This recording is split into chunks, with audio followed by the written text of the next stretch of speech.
आदर, आदाब, अभिनंदन, आभार, नमस्कार। मैं सोमनाथ मिश्र टॉक शो विद सोम में आप सभी का स्वागत करता हूं। जैसा कि टॉक शो विद सोम का पर्पस पता है, हम युवाओं के रोजगार के लिए ये मुहिम चला रहे हैं, जिसके अंतर्गत जो युवा जिस डोमेन में चाहते हैं जाना, उनके एक्सपर्ट्स को हम बुलाते हैं और अनुभवों को साझा करते हैं। इसी क्रम में आज हमारे साथ माननीय श्री महादेव जानकर जी हैं, जो वर्तमान में विधान परिषद महाराष्ट्र के सदस्य हैं।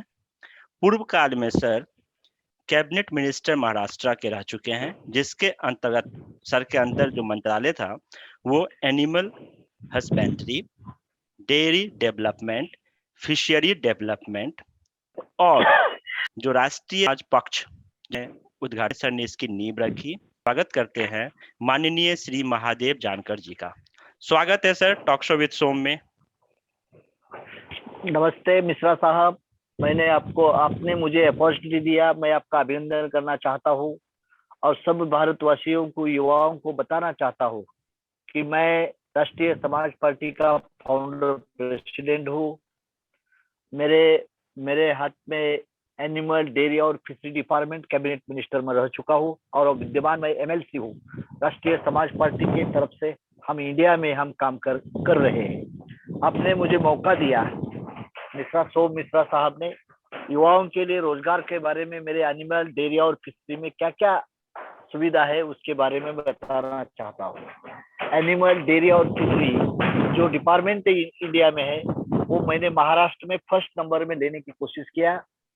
डेली महाराष्ट्र को अंडा खरीदना 1 करोड़ एंड 50 लाख का डेली अंडा खरीदना पड़ता है। वो तमिलनाडु से आता था, तेलंगाना से आता था, तो मैंने स्टॉप करने की भूमिका किया और महाराष्ट्र के युवकों को रोजगार देके वहाँ पोल्ट्री फार्म बनाने की कोशिश किया। जिस जगह से मैं बात कर रहा हूँ वहाँ पोल्ट्री का हैचरी से बैठा हूँ। बीड डिस्ट्रिक्ट में गेवराई तहसील में इस गांव में मेरे पार्टी का डिस्ट्रिक्ट प्रेसिडेंट परमेश्वर वाघमोड़े जी है, उसके घर से मैं बात कर रहा हूँ अभी। तो ये लोगों को मैंने क्या किया कि तेलंगाना से अंडा खरीदने की जरूरत नहीं है, महाराष्ट्र से भी अंडा हम पैदा कर सकते हैं और वहाँ युवाओं को रोजगार दे सकते हैं, ताकि हमने ये प्लान करके दिखाया है। और फिशरी के बारे में हमने महाराष्ट्र में केज कल्चर रिवोल्यूशन लाया है, उससे हर तहसील में 1100 लोगों को हमने रोजगार दिया है। डेली कम से कम 5,000 से 50 लाख तक वो उत्पन्न इनकम ले रहा है। ऐसा बंदोबस्त हमने फिशरी के डिपार्टमेंट से माध्यम से किया। और मिल के बारे में, डेयरी प्रोडक्ट्स के हिसाब से हमने सब पार्क के दही बाय प्रोडक्ट भी तैयार करने की कोशिश किया और वो तो कम से कम 1200 करोड़ रुपए लागत लगाने की कोशिश की। वहां से भी युवाओं को रोजगार देने की कोशिश किया। किसानों को खाली गन्ना से हम फायदा नहीं होगा, उसके साथ साइड बिजनेस भी करना होगा। तो चाहिए इंजीनियर, डॉक्टर, कई आईएएस ऑफिसर, रिपोर्टर भी हमारे में शामिल हो चुके और उसने गोट प्रोजेक्ट बनाया, फिशरी का प्रोजेक्ट बनाया और पोल्ट्री फार्म के बारे में भी डिस्कशन किया। फूड इंडस्ट्री डाली और उसके लिए हमने 50% सब्सिडी देने का कोशिश किया। तो लाखों लोगों को हमने रोजगार देने की कोशिश किया। उस वक्त हमारे चीफ मिनिस्टर देवेंद्र फडणवीस थे और फाइनेंस मिनिस्टर सुधीर भाव मुनगंटीवार थे। उसने मुझे, दोनों ने बहुत अच्छा मदद किया और मेरा डिपार्टमेंट इंडिया में फर्स्ट लेवल पे लेने की कोशिश हमने किया है। मैं तो 30 साल से लगे हुआ हूँ सोशल मूवमेंट से। मैंने पहला भी इलेक्ट्रिकल इंजीनियरिंग पास किया है गवर्नमेंट वालचंद कॉलेज से और उसके बाद मैंने तय किया कि शादी नहीं करूंगा, घर नहीं जाऊंगा और खुद का प्रॉपर्टी नहीं बनाऊंगा, देश के लिए कुछ तो करना चाहूंगा। तो युवाओं को मैं आपके माध्यम से बताना चाहता हूँ कि युवाओं को अपना करियर ढूंढना चाहिए। चाहे आईएएस आईपीएस बनो, चाहे एमएलए एमपी बनो, चाहे बड़ा बिजनेसमैन बनने की कोशिश करो, ताकि हम डेडिकेशन, डिवोशन और डिटर्मिनेशन के हिसाब से युवाओं को आगे लेके जा सकते हैं, ताकि हमारा इनकम भी बढ़ सकता है। खाली सर्विस से काम नहीं चलेगा। क्लार्क नहीं कलेक्टर बनो, पुलिस नहीं कमिश्नर बनो और सरपंच नहीं मेंबर ऑफ पार्लियामेंट बनो। ये हिसाब से हम मूवमेंट चलाते हैं और युवाओं को जागृत करने की कोशिश करते हैं। मैं स्वामी विवेकानंद को मेरा आइडल मानता हूँ। स्वामी विवेकानंद रहे, महात्मा ज्योतिराव फुले रहे, बाबा साहेब अम्बेडकर रहे, छत्रपति शिवाजी महाराज रहे, वीरदास सावरकर रहे, ये लोगों ने हमारे देश के लिए कुछ तो करके दिखाया है और बन के दिखाया है। तो ये सभी को साथ में लेके, बड़े बड़े लोगों का विचार लेके, मैं युवाओं को उत्तेजित करके इस देश के ऊपर, और अल्टीमेटली गेम है इस देश के ऊपर राज भी करना चाहिए। इसलिए हमने पॉलिटिकल पार्टी बनाई। अब हम 17 राज्यों में हम काम कर चुके हैं। 4 राज्यों में हमें मान्यता मिल चुकी है, कर्नाटका, महाराष्ट्र, गुजरात और उत्तर प्रदेश। इस चारों राज्यों में हमारे दल को अच्छा मान्यता मिल चुकी है। तो बाकी बचे हुए राज्यों को भी हम ताकत कर रहे हैं। और सोम जी मिश्रा को मैं धन्यवाद दिलाना चाहता हूँ कि जो कोई युवा ने खाली सर्विस के पीछे लगने से बिजनेस बनाने की पिक्चर में भी लगना चाहिए। और ये लोग आपका करियर ढूंढना चाहिए। जिस फील्ड में आप काम कर रहे उस फील्ड में दिल और दिमाग लगा के हमें काम करेंगे तो हमें अच्छे मतलब ये मिल सकती है, हमें सक्सेसफुलनेस मिल सकता है, ये मुझे भरोसा है। और युवाओं को मैं बताना चाहता हूँ कि सोम मिश्रा जैसा युवा का संगठन वो खड़ा कर रहे हैं, वो लोगों को वो मौका दे रहे हैं। मैं तो 3 साल मिनिस्टर कैबिनेट रह चुका है और 40 साल से मैं ये मूवमेंट में लगा रहा हूँ कि मैं सोशल मूवमेंट से अभी पॉलिटिकल मूवमेंट बनाना चाहता हूँ। और देश में हर तबके के, हर कम्युनिटी के, हर धर्म के, हर समाज के लोगों को हम आगे लाने की कोशिश करता है, ताकि नेशनलिज्म हमारा अच्छा बन जाए, हमारा जीडीपी इंडिया का अच्छा बन जाए, वर्ल्ड में हमें टॉप में कैसा जाएगा ये हमें सोचेंगे। इसके लिए मैं आपको धन्यवाद दिलाना चाहता हूँ। और सोम मिश्रा जी, मुझे मौका आपने दिया बोलने का, मैं तहे दिल से आपका अभिनंदन करना चाहता हूँ। थैंक्स। रहता है कि जो आपने बताया कि युवाओं के लिए, जैसे आपने जो पहले अंडे दूसरे स्टेट से आ रहे थे महाराष्ट्र में, और अब आपने महाराष्ट्र के अंदर ही अपने पोल्ट्री फार्म स्टार्ट करवाया। तो जो युवा चाहते हैं, जैसे मान लो कि कोई युवा जो 10th पास है, 12th पास है, वो चाहता है खुद का पोल्ट्री फार्म करना, तो उसके लिए क्या प्रोसेस है?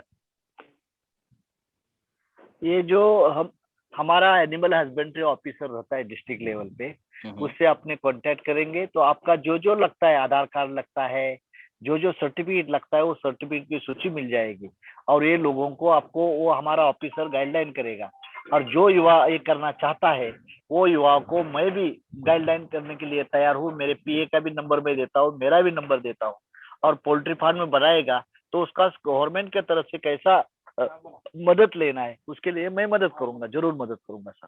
हमारा हर डिस्ट्रिक्ट में एनिमल हस्बेंड्री ऑफिसर होता है एक, उससे को आप कांटेक्ट करेंगे। हर तहसील में भी हमारा ऑफिस है, उसको एनिमल डेवलपमेंट ऑफिसर, वो आपको बताएगा क्या क्या डॉक्यूमेंट रखता है, क्या क्या कैसा होता है। और बैंक का भी प्रोविजन, बैंक लोन का भी किया जाता है। तो क्या गवर्नमेंट कोई सब्सिडी देती है इस लोन पे? देती है, ये 50% लोन देती है, 50% लोन देती है।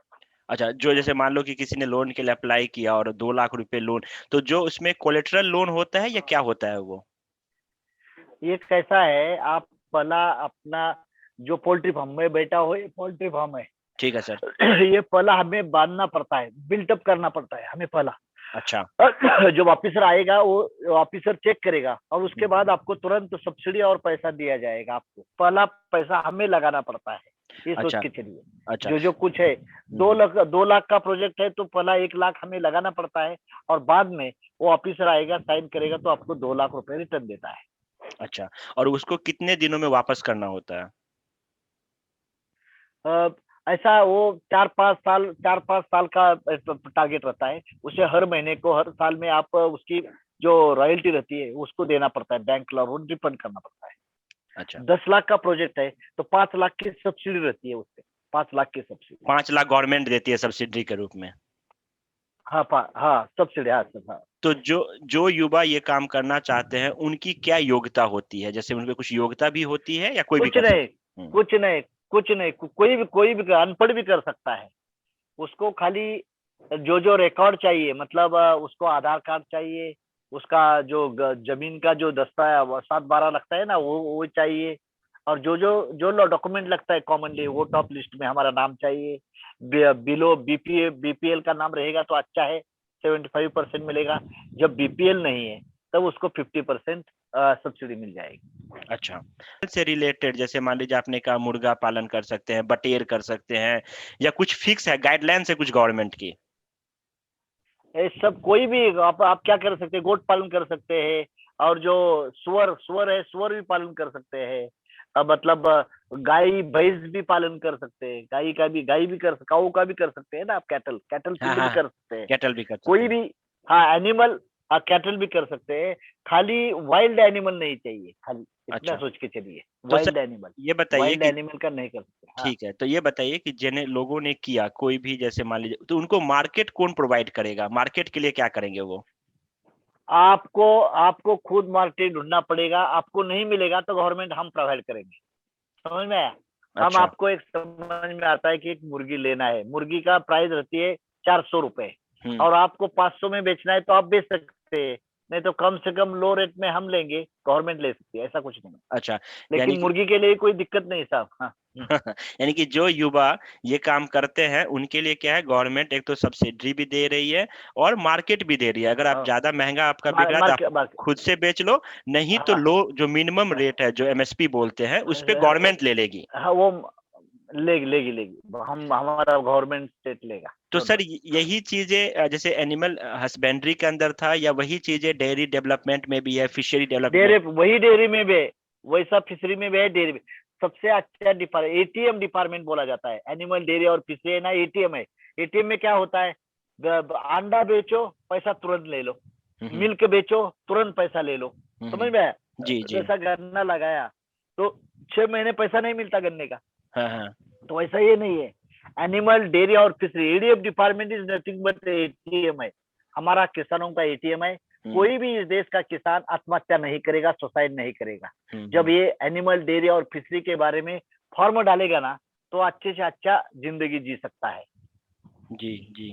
सर एक बात बताएं कि हमारा अभी कहना है कि फार्मर का बेटा बिजनेसमैन बनना चाहिए। अंबानी का बेटा अंबानी बन जाएगा तो उसमें कोई ये नहीं है, जी लेकिन जी। कोई कॉमन फार्मर का बेटा या बेटी जब इंडस्ट्रियलिस्ट बनेगी, तब उसको परिवर्तन बोला जाता है, उसको रिवोल्यूशनर बोला जाता है। बिल्कुल बिल्कुल। टाटा का बेटा टाटा बन जाएगा तो उसमें कोई नहीं है। जी जी। तो मिनिस्टर, चीफ मिनिस्टर का बेटा मिनिस्टर बनेगा तो अच्छा नहीं है। तो कॉमन ग्रास रूट से आने वाला आदमी रहता है, गांव में कोई चौबे रहता है, मिश्रा रहता है, बेचारा पोस्टमैन रहता है, उसका बेटा जब प्रधानमंत्री बनेगा तब तो अच्छा होता है ना। नेहरू की बेटी प्रधानमंत्री बनेगा तो उसको क्या उसमें क्या हालत है? हाँ, बिल्कुल बिल्कुल सही कह रहे हैं आप। सोम मिश्रा का बेटा प्रधानमंत्री बनेगा तो मुझे खुशी होगी ना। बिल्कुल। ये प्रियंका गांधी का बेटा प्रधानमंत्री बनने से क्या होता है? जी 40 जी। साल वही कौम राज कर रही। हाँ, करेक्ट करेक्ट। तो हमें हमें रिवोल्यूशन चाहिए, हर फील्ड को, हर कम्युनिटी को। जो जो अच्छा काम करता है, जो दिमाग से अच्छा है, उसको वो फील्ड का मौका मिलना चाहिए। बिल्कुल सही कह रहे आज हैं आप। देश कौन चला रहे? ये 20% लोग के पास 99% पैसा है, और 80% लोगों के पास 10% भी पैसा नहीं। ये देश की हालत है हमारी। और अभी भी हम बोलते हैं देश हमारा बहुत अच्छा है, बहुत अच्छा है। कुछ नहीं है ये। बहुत आज भी देहात में जाएगा तो रोड नहीं है, एमएससीबी इलेक्ट्रिसिटी नहीं है, और स्कूल जो जिला परिषद की स्कूलें है वो स्कूल भी ठीक नहीं है, इतनी गलत हालत। और मेडिकल के बारे में सुविधा देखा जाएगा तो 20 गांव के अंदर एक हॉस्पिटल नहीं है, इतनी अवस्था खराब है। तो ये हमारा देश कैसा होगा, क्या होगा? तो हम अदानी, अंबानी, अडवाणी, टाटा, बिरला के ऊपर, महिंद्रा के ऊपर भी हम डिपेंड रहने की कोशिश करेंगे तो ये देश नहीं सुधरेगा सर। तो हर बच्चे ने हमें इंडस्ट्रीज बनने की मोह रखना चाहिए। हर बच्चे को अच्छा लगता है तो उसमें पॉलिटिक्स भी आना चाहिए। Politics is also the career. Politics गंदा नहीं है। पॉलिटिक्स गंदा होता था तो नेहरू ने अपनी बेटी को प्रधानमंत्री क्यों बनाई? पॉलिटिक्स गंदा होता था तो शरद पवार ने सुप्रिया सुले को आगे क्यों लिया? पॉलिटिक्स गंदा होता था तो गोपीनाथ मुंडे ने पंकजा मुंडे को आगे क्यों लिया? ये भी हमें सोचना चाहिए। तो मिश्रा साहब, मुझे लगता है 3 बेटी आपको है। एक बेटी को आईएएस बनना चाहिए, एक बेटी को मिनिस्टर बनना चाहिए, और एक बेटी ने इंडस्ट्रियलिस्ट बनना चाहिए, ताकि हम दूसरे के काम पे आ सकते हैं। यही बिल्कुल। युवा वर्गों को मेरा सलाह है कि ये तो, करते चलो, तो ये सर एक बात करते रहो बताएं, खाली। हाँ, सर एक बात बताएं, जैसे आपने कहा कि पॉलिटिक्स में आना चाहिए, बिल्कुल आना चाहिए युवाओं को, तो उनको कैसे आना चाहिए? जिससे आप उनको कुछ मार्गदर्शन करें कि कैसे आना चाहिए। करेंगे ना साहब। सत्य शोधन, समाज संगठन और राष्ट्र संगठन। सत्य क्या है वो सोचना चाहिए, इज्म कौन सा अच्छा है वो देखना चाहिए। चाहे लेफ्टिस्ट रहो, चाहे मतलब राइटिस्ट रहे, चाहे मिडलिस्ट रहे, इस सभी का, समाजवाद क्या होता है, कम्युनिज्म क्या होता है, ये हिंदूवाद क्या होता है, इस सभी का मिश्रण करके मध्य बिंदु निकल के हम आगे जाएंगे तो देश अशोक सम्राट का जैसा राज हम भी ला सकते हैं, वैसा आ सकता है साहब। तो युवाओं को क्या करना चाहिए, युवाओं को मतलब कैसे आगे बढ़ना, जैसे मान लीजिए कोई युवा, जैसे मुझे मान लो मैं चाहता हूँ पॉलिटिक्स में आना, तो मैं क्या करूँ?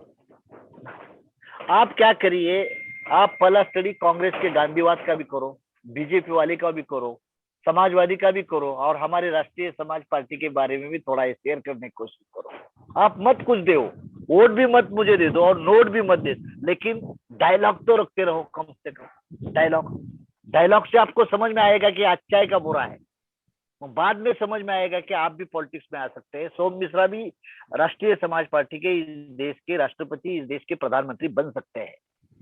नीड, डिजायर और स्ट्रेंथ, हमें मालूम है नीड है इस देश का प्रधानमंत्री बनने की, डी डेवलप करना चाहिए, डिजायर, इच्छा शक्ति हमारी पैदा करना चाहिए। I am also become a prime minister of the India. और डिजायर, स्ट्रेंथ तो हमारी ज्यादा है, स्ट्रेंथ के लिए हम तैयार करेंगे, थिंक टैंक, मनी टैंक और प्लान टैंक के हिसाब से आगे जाएंगे तो हम भी इस देश के ऊपर कारोबार कर सकते हैं। 1937 में आरएसएस बनाई, उसके बाद 100 साल के बाद वो प्लान बनाया था कि दिल्ली के ऊपर राज करेंगे। 100 साल नहीं है, वो 60 ईयर से 60 साल के अंदर ही इस देश का प्रधानमंत्री उसका अटल बिहारी वाजपेयी पहला बन चुके हैं। उसको ज्यादा दिन नहीं, 13 दिन 13 महीने काम कर देंगे, लेकिन अभी उसके बाद उसका सपना पूरा करने के लिए मोदी जी और राहुल अमित शाह तैयार हो गए, वो सक्सेस हो गए, सक्सेस हो गए। बीजेपी ने उसका हौसला बुलंद करके दिया। हम तो बीजेपी वाले नहीं है, मैं बीजेपी का अलायंस पार्टनर हूँ, लेकिन बीजेपी का इरादा तो उसने नेक करके दिया, दिखाया।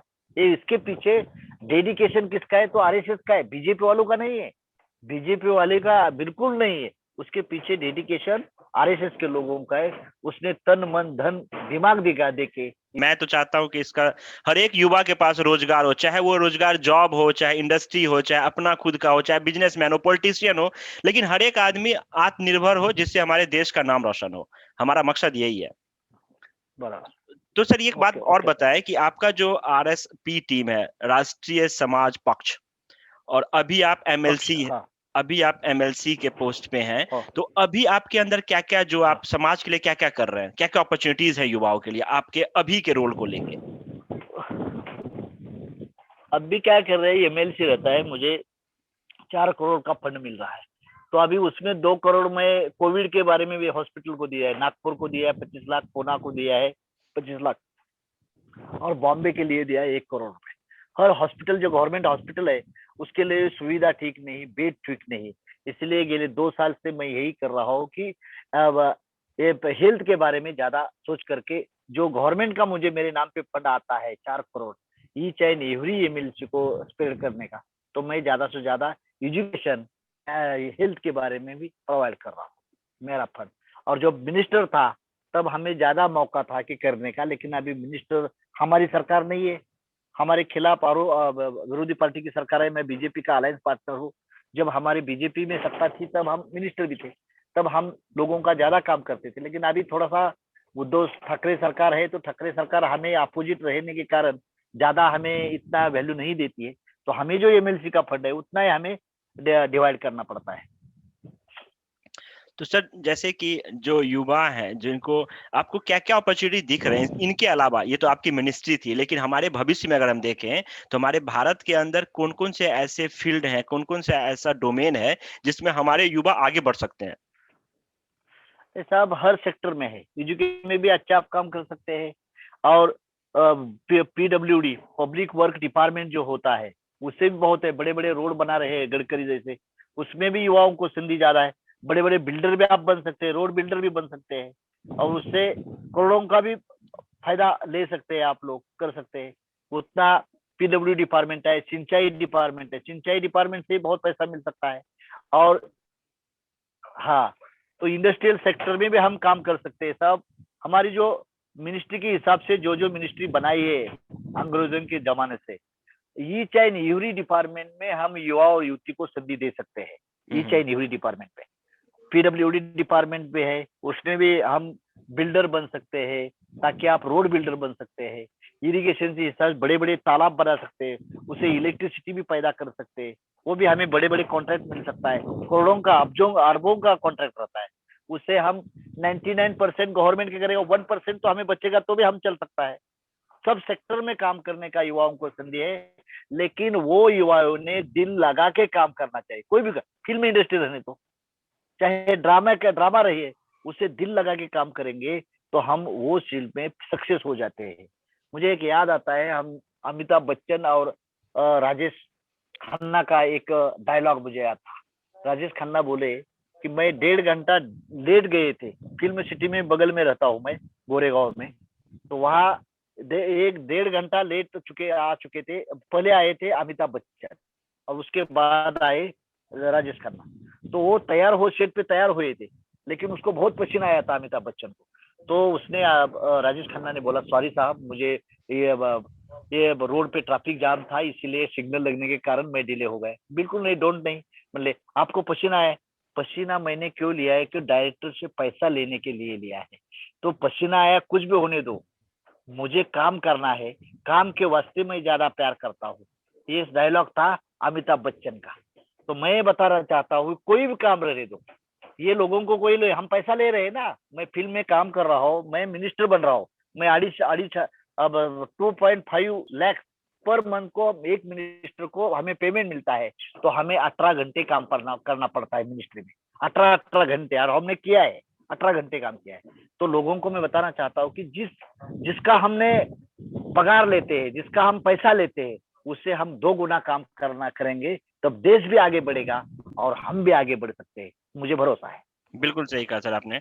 मैं अपने युवाओं मतलब दर्शकों को बताना चाहता हूँ, युवाओं को बताना चाहता हूँ कि सर ने आपको animal husbandry, dairy development, dairy fishery और डेवलपमेंट, फिशरी, आपको इन सबों में सारे अपॉर्चुनिटीज हैं। आपको अपने क्षेत्र के जो एनिमल डिपार्टमेंट के हेड हैं उनसे मिलना है। गवर्नमेंट की पॉलिसीज को फॉलो करते हुए आपको खुद का रोजगार, स्वरोजगार कर सकते हैं और बहुत तरह के अपॉर्चुनिटीज हैं। जैसे छोटा सा भी आप एक छोटा सा जगह बनाते हो, पोल्ट्री फार्म खोलते हो, उसमें आपको बनाने वाला चाहिए, उसको मेंटेन करने के लिए चाहिए, उसको सप्लाई करने के लिए चाहिए, उसको संभालने के लिए चाहिए, कोल्ड स्टोरेज चाहिए। तो एक चीज से 10 तरह के रोजगार उत्पन्न हो रहे हैं। इसको फॉलो करते हुए युवा अगर चाहे, जरूरी नहीं कि हर एक युवा बड़ा जॉब करे, छोटा जॉब करे, ये करे। हर एक तरह के जॉब को सर ने कहा है कि अपने मन से करे, जो भी काम करे उसके लिए समर्पित भावना होना चाहिए, डेडिकेशन होना चाहिए, तभी आप आगे बढ़ सकते हैं। और इस तरह से हम देश को आगे बढ़ा सकते हैं, खुद को आगे बढ़ा सकते हैं। तो मैं बहुत ही ज्यादा आपका आभारी हूं सर कि आप मेरे कहने पे आए और अपनी जो आपकी बातें हैं हम जो लोगों को बताएं, मार्गदर्शन दिया आपने, इसके लिए बहुत बहुत धन्यवाद। और मैं फिर से अपने दर्शकों की तरफ से आपका धन्यवाद करता हूं। धन्यवाद sir. Thank you, thank you, thank you, नमस्कार, नमस्कार, नमस्कार, नमस्कार। Thank you.